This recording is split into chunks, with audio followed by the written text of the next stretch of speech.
the Vegas odds are that you are going to break or wreck.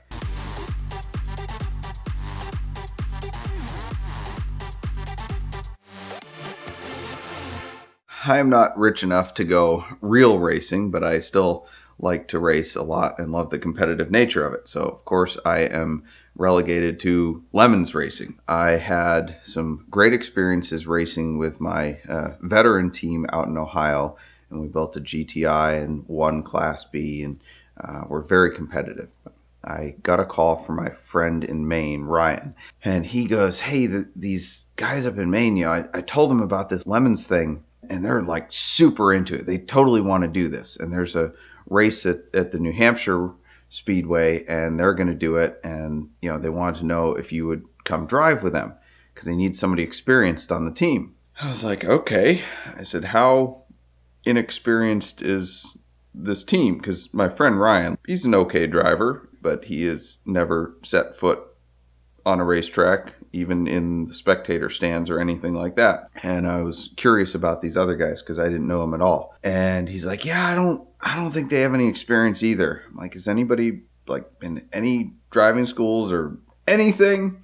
Nope, no experience. Great, fantastic. Okay, well, I'll come race with you guys, but here's my terms because I want to make sure this is a good experience. Number one, I want to kind of supervise the build, sort of, not oversee it, but I want to know what car they're using and make sure the car's safe and the cage is well built and all that. Number two, it has to be a manual transmission. I am not racing with an automatic. Number three, there can't be more than 4 drivers because, it's maybe 16 hours of racing and you start getting 5-6 drivers in there and, everybody's kind of competing for time and, you have 2-hour shifts. And, if I'm driving all the way up to New Hampshire for this race, I would like to drive more than an hour of racing on the track. And number 5, you have to have a team mechanic.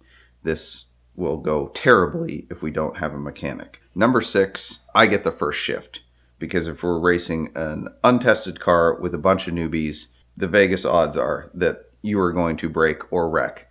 And I would like to drive the car at least once before I have to turn around and go home.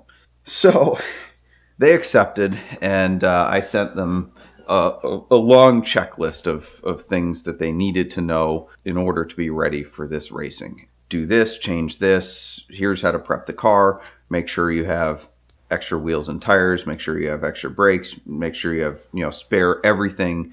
Here's how the bribes work with the judges, and all sorts of things like that. I show up the day before the race.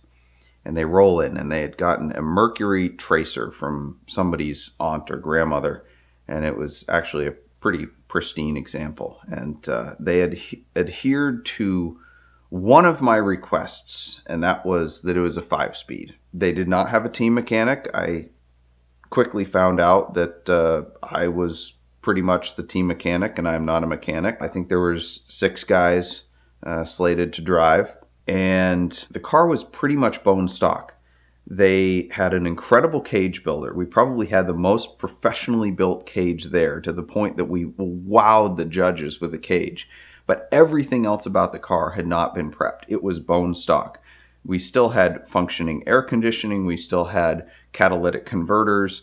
They had stripped the interior, but if you popped the engine bay, all the plastic covering pieces were still there. I mean, this car could have shed another 300 pounds and added probably 20 horsepower by removing some easy stuff that they just didn't have the time to do. So I thought, well, at least we'll be racing in comfort. So when they rolled in, the car was on Steely wheels and Mastercraft snow tires. And I looked at the guys and I said, "You have other wheels and tires, right?" "Oh, yeah, we have another set." I'm like, "A different set, right?"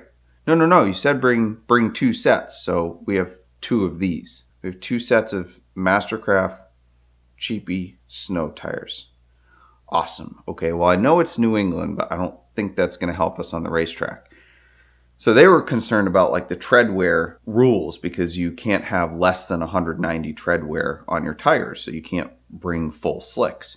So they took that to the extreme, and they're like, well, we just thought we had to have normal street tires. So we tried to find a place locally that would have something, anything other than Mastercraft tires with I don't know, they must have been 1,500 tread wear, to no avail. We slid through tech quite easily, Class C, which was the lowest, no penalty laps. We didn't even have to bribe them because they saw how absolutely wet behind the ears the team was, and knew we had no chance of finishing, let alone being a threat to any sort of podium. It came to race day, and thankfully they honored my request of allowing me to go first so I could shake down the car and make it through all the initial traffic and craziness of the first few laps when you have 100 cars out on a very small track, and everybody is forgetting that the old adage of you can't win the race in the first turn, but you can lose it. And in Lemons, that goes totally out the window. So I get out there and I'm thinking, okay, well, it's cold and it's rainy this weekend. Maybe these snow tires will sort of pay off. That was absolutely not the case. I was fighting for grip everywhere, including up the one hill on the track. I was actually like losing traction. The wheels were spinning and the front end of the car was kind of bouncing around. I probably raced about an hour and the brakes started to make a terrible noise. So I said, well, I kind of want to just finish this race, so I'm going to bring it in as much as I want to finish my stint. And the brake pads were down to the metal. And I was like, did you guys put new brake pads on before we came out here? No, we didn't even check them. I was like, fantastic. That would have been a great idea to put new brake pads on. So they didn't even have any. So they went to the local auto parts store to get some slightly better compound brake pads. And I, looking around for the team mechanic, found a mirror and realized that was then my job. So me and Drew, the kind of team captain that had put all this together and financed it, got out the rudimentary tools that we had and proceeded to remove the calipers, which was no simple job because as nice as this car was, it had lived in a rust bucket state, and we had to work really hard to get a couple of the caliper bolts out. So what should have been a 10-minute fix to change the brake pads turned into a hour or so job. But we got them done.